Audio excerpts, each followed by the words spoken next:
We were both very excited about the Zion Johnson pick for the Chargers in the first round. We think he's going to go on to do some big things, but you don't have to take our word for it because on today's show, we have a Boston College expert coming on the show to tell you why you should be excited about Zion Johnson to the Chargers. You are Locked On Chargers, your daily podcast on the Los Angeles Chargers, part of the Locked On Podcast Network. Your team every day.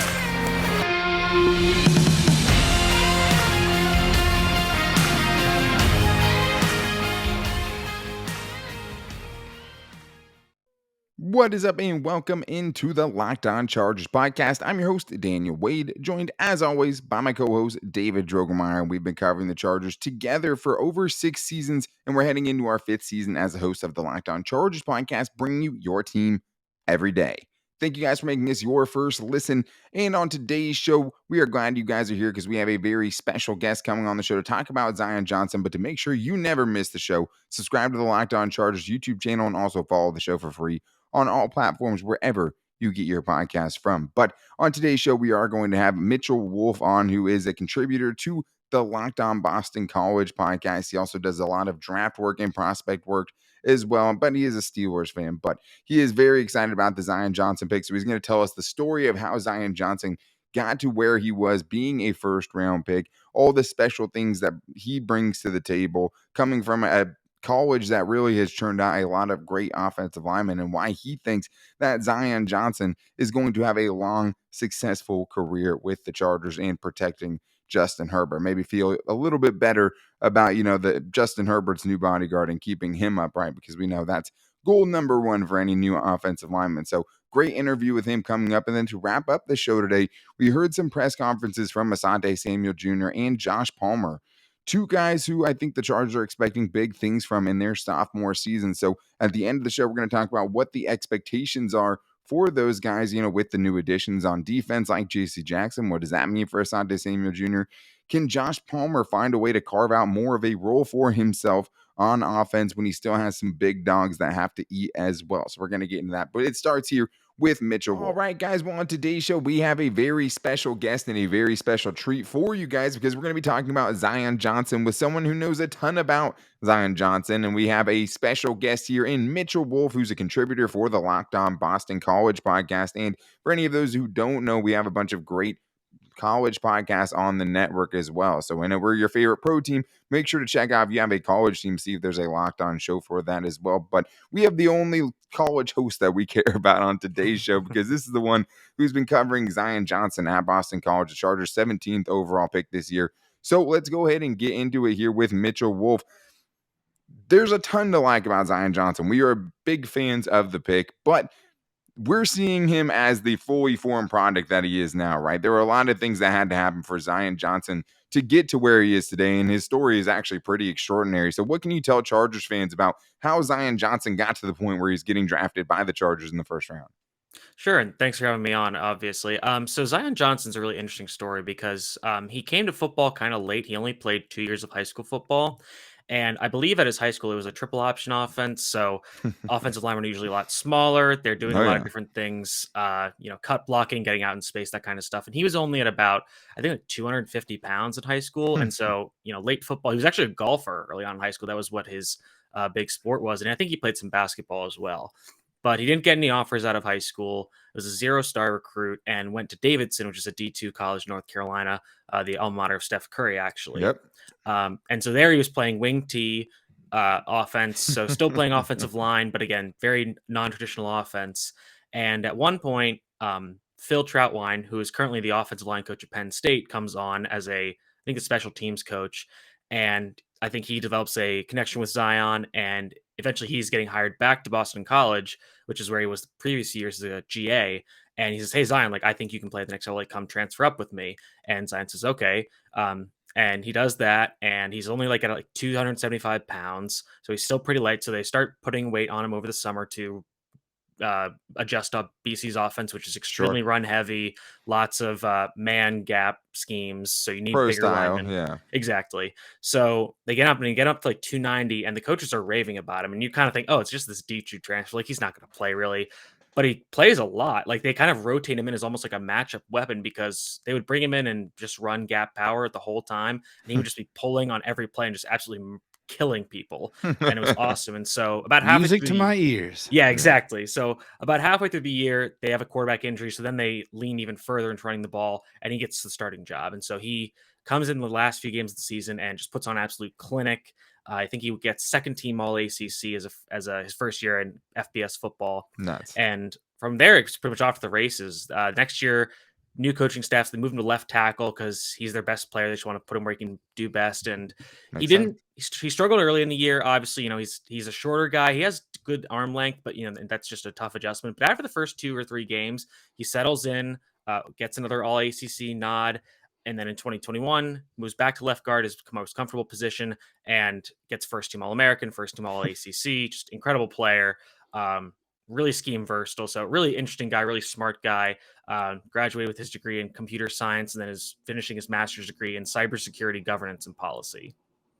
Wow. Yeah. I mean, definitely a super intelligent guy. Was there a specific moment or game that Zion had at BC where you realized this dude is going to end up in the NFL?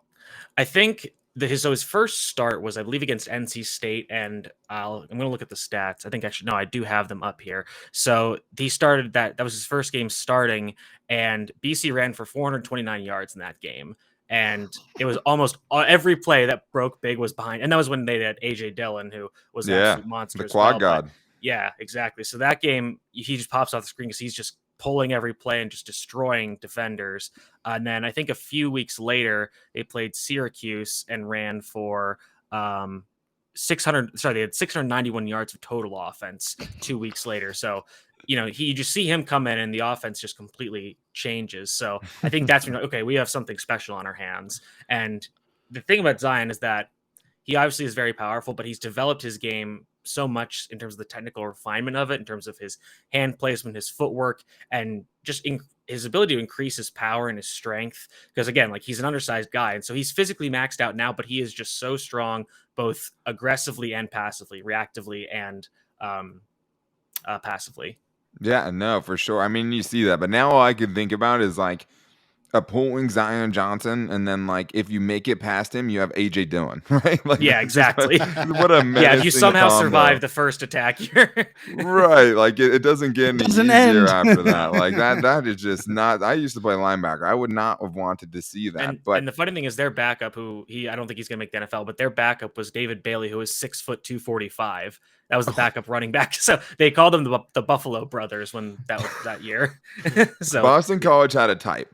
Yeah, just like yeah. guys Steve you don't Adazio want to definitely tackle. has a type. Oh my gosh! But I'm glad you talked about the technical refinement and things like that. Just because when I was watching Zion Johnson, and I've gotten spoiled the last couple of years with some really, really good offensive linemen that have come out of the draft, and this year specifically with Zion Johnson, I was just having a tough time just finding cons. Right? You go through a pros and cons list, and there just wasn't very much to pick on. But like he does so many things so well. Like that's the thing is you don't really think of him as just a one thing or another, not just a mauler, right? Not just a guy who can pass protect, but a guy who can do both. So like when you're looking at him, what do you think made him special? What do you think sets him apart from other offensive linemen with his skill set?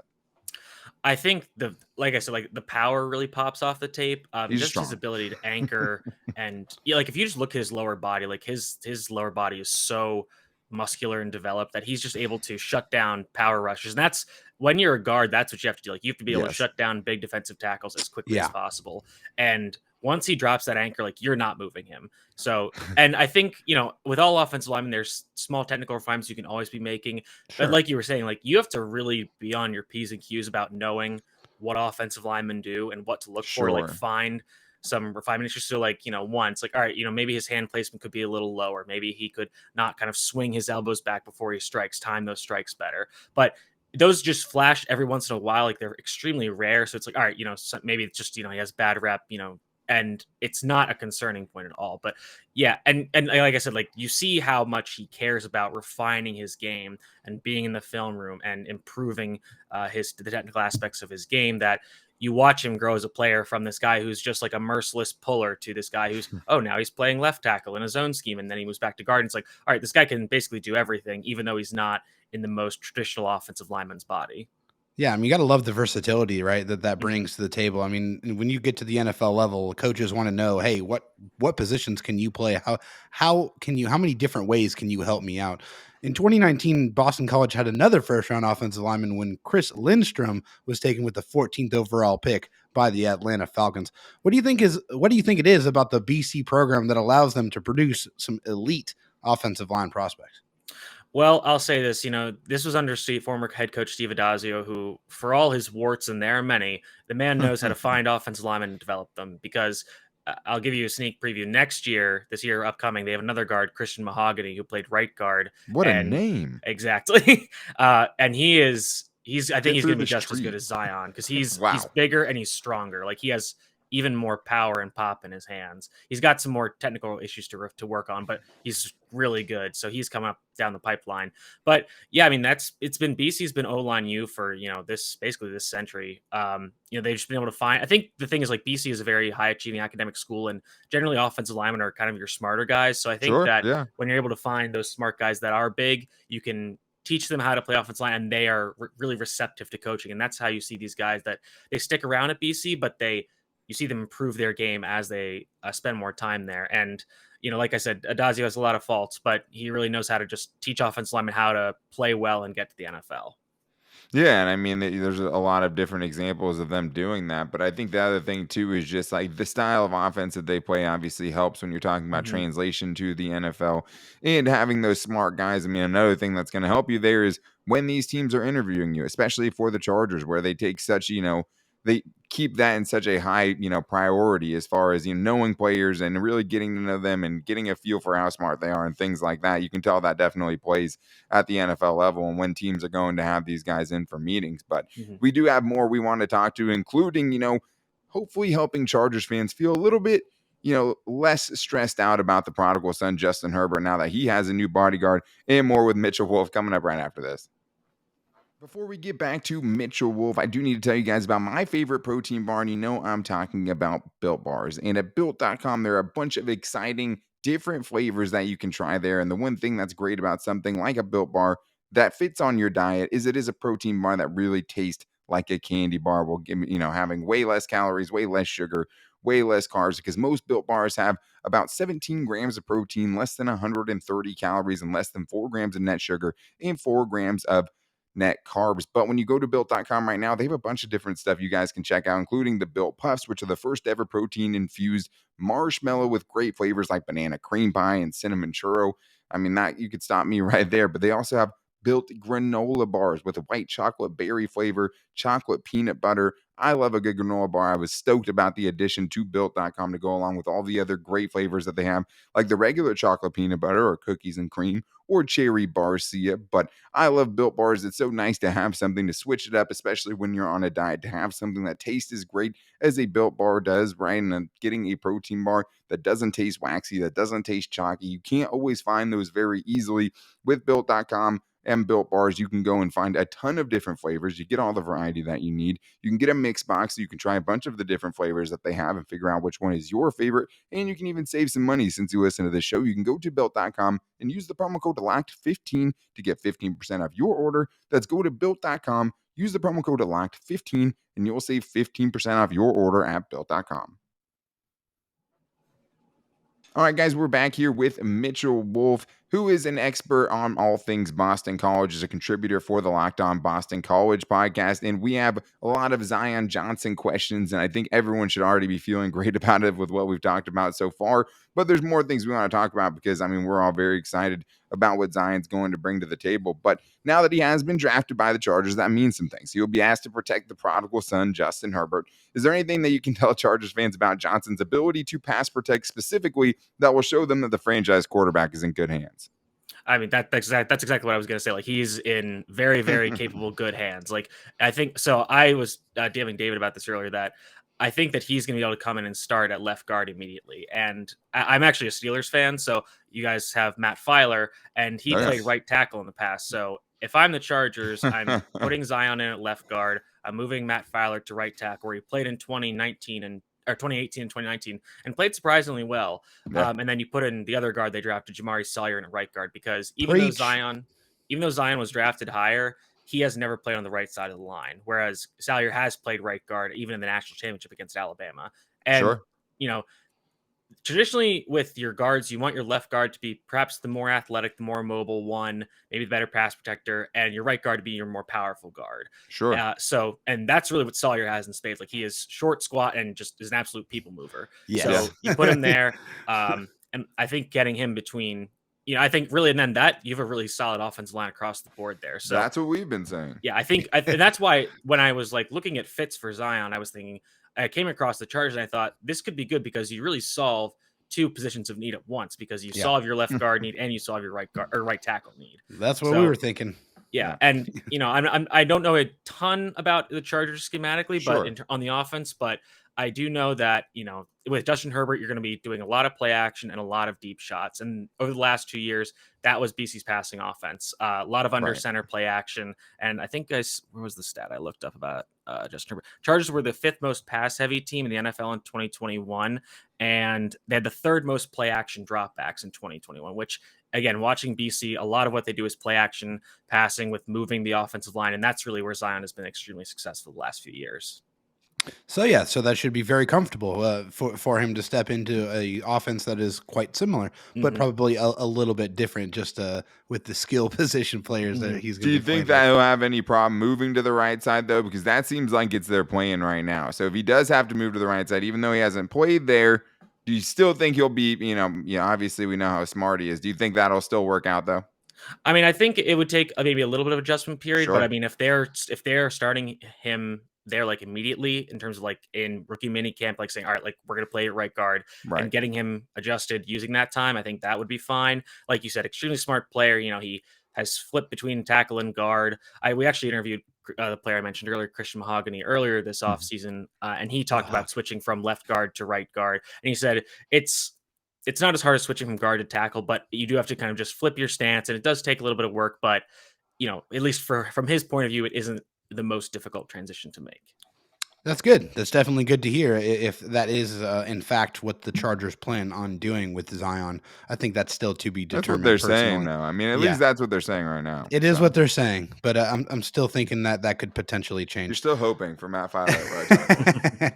One of the biggest. I would definitely prefer Matt Filer over Storm Norton at right tackle. I'll say that. Yep, we definitely echo that.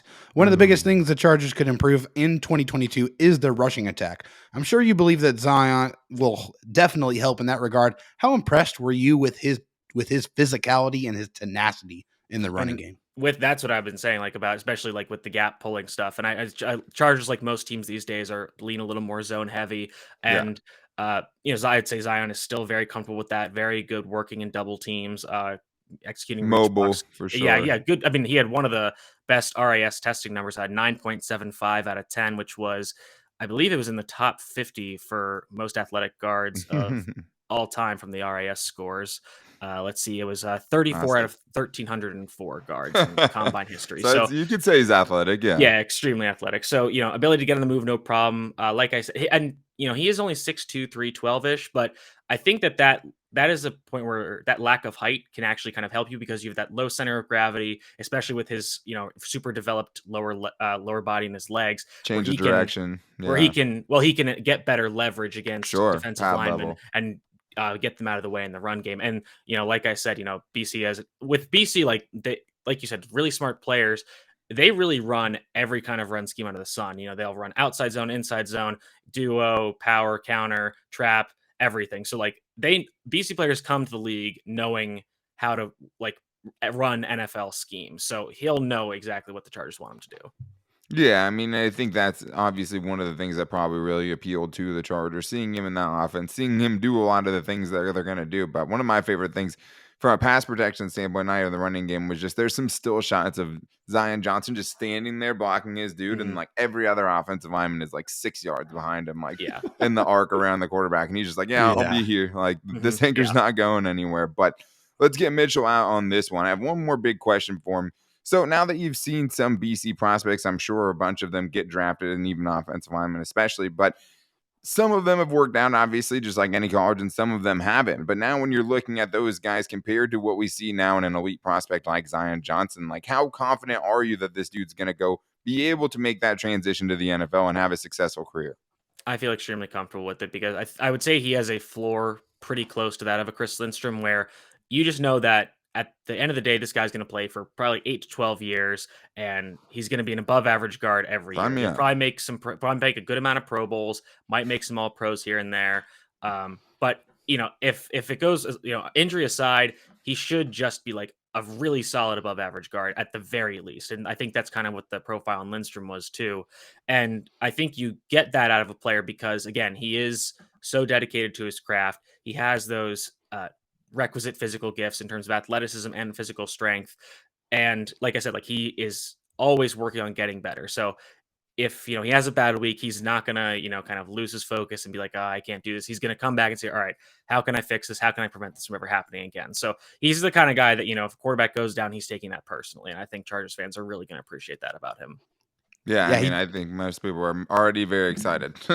well, he talked about like he's kind of like the Hulk, like the Yeah. angrier he gets, the better he plays, and so I appreciate that. I know he's going to want to protect Justin Herbert, and I think he's coming into the perfect situation. I mean, just as far as where the Chargers are going and where the offensive line is going, and I really believe that Zion Johnson is going to be a big part of where the Chargers want to go.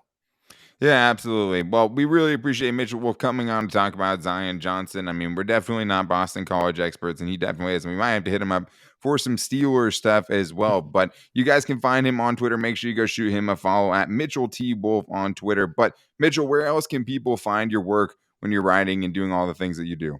So I write for BC Bulletin, which is the Sports Illustrated Fan Nation offshoot for Boston College, and that's connected to the Locked On Boston College podcast. You can also find me at aroundtheblock.com. That's where I do some writing on the Steelers and other NFL stuff.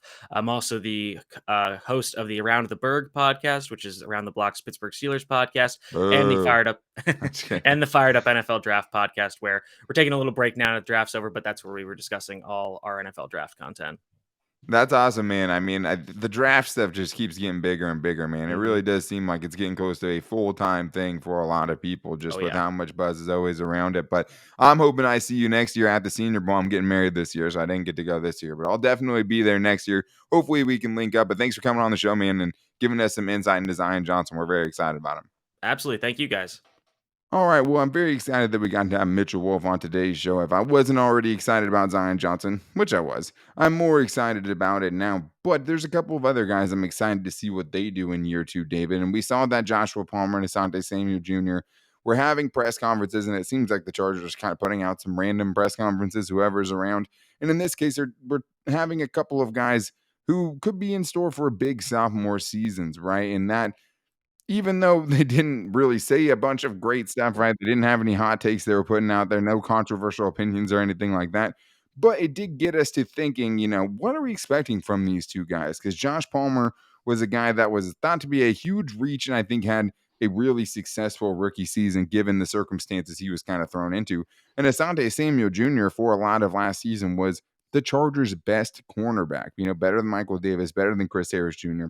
But now you have a guy like J.C. Jackson that's thrown in the mix to be that alpha number one corner. So Asante Samuel Jr. slides down, right? So let's start with him because I think out of both these guys, obviously he's the higher drafted pick, right? He was the guy they took in the second round of the 2021 draft. The guy that was the dream prospect that we stopped putting into our mock drafts because we just thought it was too unrealistic for it to Thought happen. he was going to get into the first round.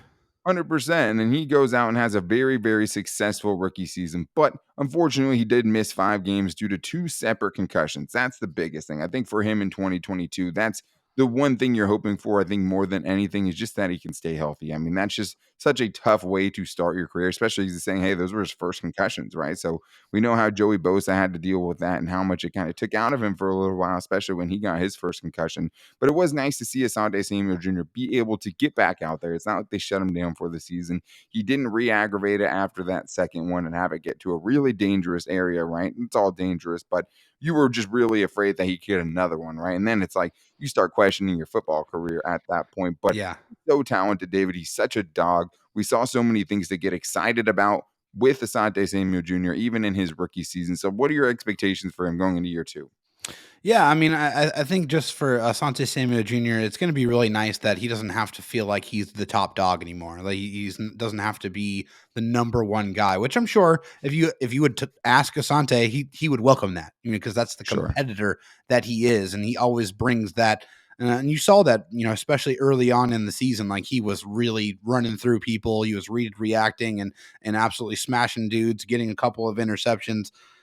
Even 11 passes defense, during the season. That's really, really solid for, a first year corner. I And in mean, only 12 games, right? yeah, exactly. In 12 games. So, I mean, he was productive. He showed some ball skills, showed some good tackling ability. I think in year 2, I think the interception numbers are going to go up, because I don't think the other teams are going to be welcoming a target in JC Jackson's direction. I think Sure.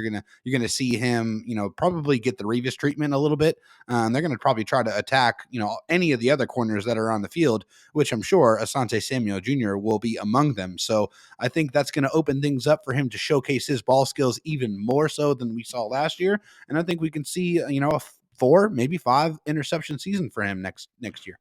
When if you're talking about just the production, the reason I don't think those numbers are, outside of his capabilities in 2022 is also the pass rush and how much better Yeah, that's going to be, right? And how many definitely. more rush throws he could see, Yeah. and also the run defense. And we're talking run defense and talking about Asante Samuel Jr. Well, that's going to help him, because what it is hopefully going to do for the Chargers is bring up a lot more third and longs, a lot Yes. more, you know, spots where it's not like they can just run something quick necessarily and get it, Right. right? Like either going to have to drop back. There probably is going to be some pass rush, because the Chargers pass rush looks ridiculous right now. Yeah. And he's going to have a lot more opportunities, because the other thing is, I mean, yes, JC Jackson, is going to make, a lot of people not want to target him. Yeah. But the other thing is too, is that with him being that number one corner, he follows receivers, right? Yes. So Yes. that's always going to give Asante Samuel Jr. an easier matchup as we see it Right. right now.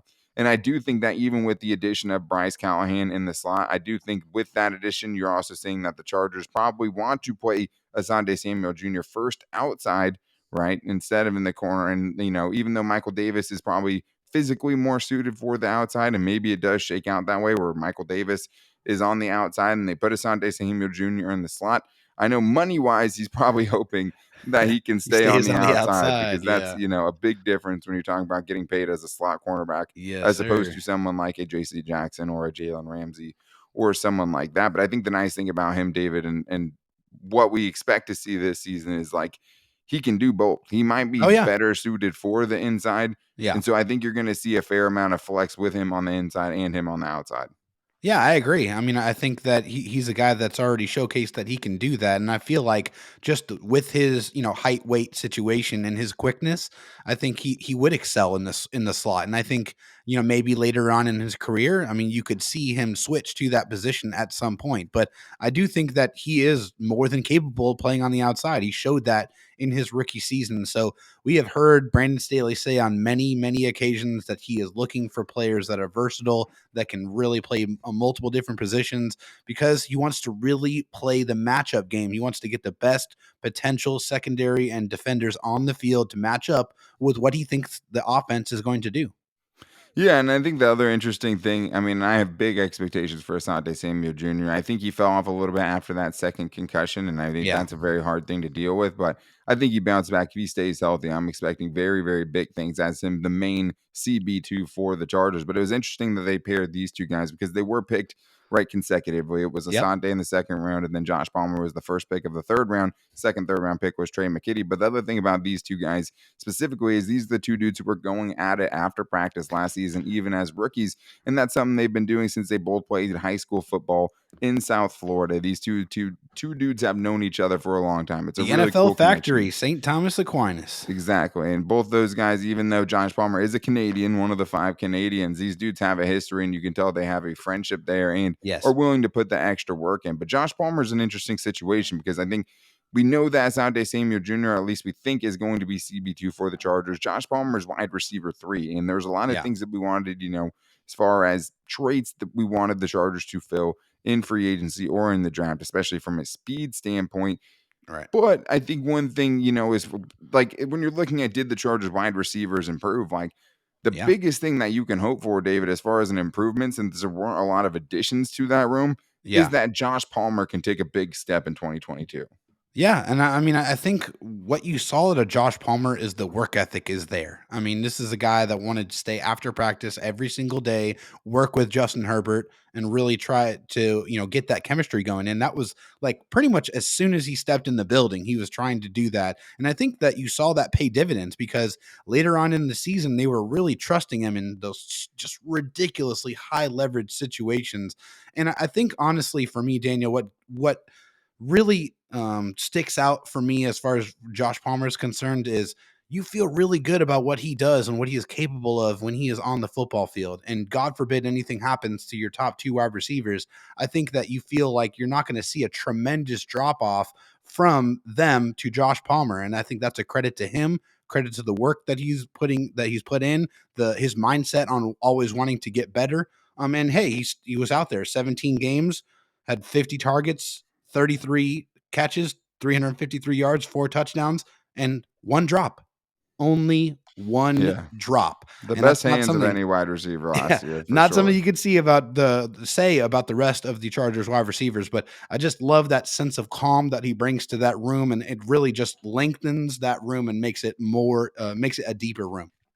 Yeah, and I mean, there's a few things when you look back at Josh Palmer's rookie season that he really did well. I mean, he was only on the field for about 38% of the Chargers' offensive snaps, Yeah. in the 30s percentage-wise, and that's the one thing that's hard because with him, you still have the same two big dogs that are coming back, right? You're still trying Right. to find targets or like earn targets in an offense that has, two receivers that are making $20+ million a season. So Yeah. that doesn't change this year, right? I mean, he could get a lot better, but it's how does he get more targets? How does he get more snaps offensively? The other thing is about it is from a production standpoint, the Chargers could be a more run heavy team this year. I don't think they're Yeah. going to be a run based team, but I do think they could be a lot more run heavy with the additions on the offensive line and adding someone like Isaiah Spiller, which is what you hope the Chargers are, right? More balanced than they were in Yes. 2022 or in 2021. But like, I still feel like he's going to have a better season. I mean, Yeah. obviously, if an injury happens to either one of those top two guys, you do feel better about it. You do feel good about the drop off and having depth at that position. But you wonder too also if he's going to be able to steal more of those snaps from Jalen Guyton because it was a pretty equal split between those It two was. last year. Yeah. And I do think that when you look at Josh Palmer's plays that he did make so many big plays, right? He had a lot Yeah. of big plays. He had the 4th and 21 touchdown against the Raiders to keep the Chargers season alive. That was a huge play. You look back at a game like the Patriots where they just throw it up to the end zone and he makes a big play The at the route end of the running, the game. Yeah. hands. Well, I mean, You the just nice love thing it. is you've seen some ability for him to, track the ball, go up and get Yeah. balls at time, make Be contested physical. catches. Yeah. But he also is a great route runner, just like Keenan Allen is, and he says he's constantly going to be, continuing to learn from those dudes. But I mean, you see a knack there, and I do think the one thing that could be much better for Josh Palmer is the average yards per catch. He was at Yeah. 10.7 last season.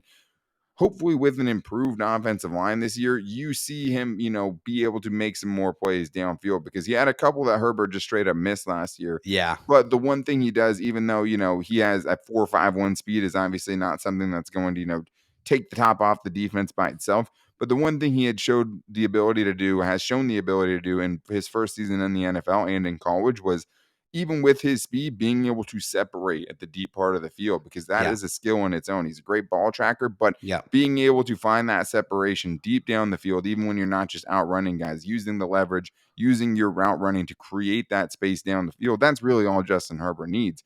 It's not Yeah. necessarily a jump ball, but he's found a way to get open in that third part of the field. And he's a complete enough receiver, has the size and all of those things to threaten everything else underneath. So I like really a lot of what he did his rookie season. He has the makings of a good NFL receiver. He has the Yeah. body, he has the skills to do it. And I mean, it's a great succession plan for those other two wide receivers, but Yes. I do think he is going to outproduce his rookie season, even if there's the same amount of weapons offensively. I think we see a bigger year from Josh Palmer, and I'm excited to see both these guys because these are two young players that, with Justin Herbert's contract coming up and the rest of the big contracts that the Chargers are paying out right now, that they're going to have to come through on these rookie deals while they're still cheap and be big time components of the offense and the defense. And I think that they will be in 2022. There's not many people I'm more high on as far as how much they can improve going into year 2. Because I mean, Rashawn Slater, I'm excited about too, but like me and David talked about, how much better can you be than all pro, right? Yeah. Like he's going to get better as well. But Asante Samuel Jr., Josh Palmer, I'm expecting big things from. in 2022. But that is going to wrap things up for today's show. And before we had our special guest on today, we were going to do some undrafted free agents. So maybe we'll get into that on tomorrow's show. But we also have Thursday where the schedule release is happening, and we're potentially going to have a live show that evening after the schedule gets dropped. So make sure you guys check in on us there, and we'll be live on YouTube and on Twitter. So make sure you're subscribing on the Locked On Chargers YouTube channel, and also finding the show at Locked On LAC to ask us your questions, to get on these live videos, and to find the show posted there every single day. You can also find me on Twitter at Dan Talk Sports and David Droegemeier on Twitter at DroTalkSD. And you can also find the show on our Locked On Chargers Facebook page and at Locked On Chargers on Instagram. Very excited for what the rest of the week has in store for us, but you can also call into the Locked On Chargers voicemail line if you guys want to be a part of the show. Fan Mail Friday is probably going to get bumped this week with the schedule release, but you can still call into 323-524-7924. It's going to be a lot of fan days during the offseason. We're excited to get you guys on the show, get your thoughts, and it always usually helps the content. I mean, you guys have really brought it pretty much every week when we've asked for your guys' questions. So continue that and continue to make us your first listen, because we so much appreciate it, and we appreciate all of your guys' support. We will be back with you guys tomorrow, probably with our favorite undrafted free agents at this point, to have a chance to make the Chargers roster. But until then, take it easy and go Bolts.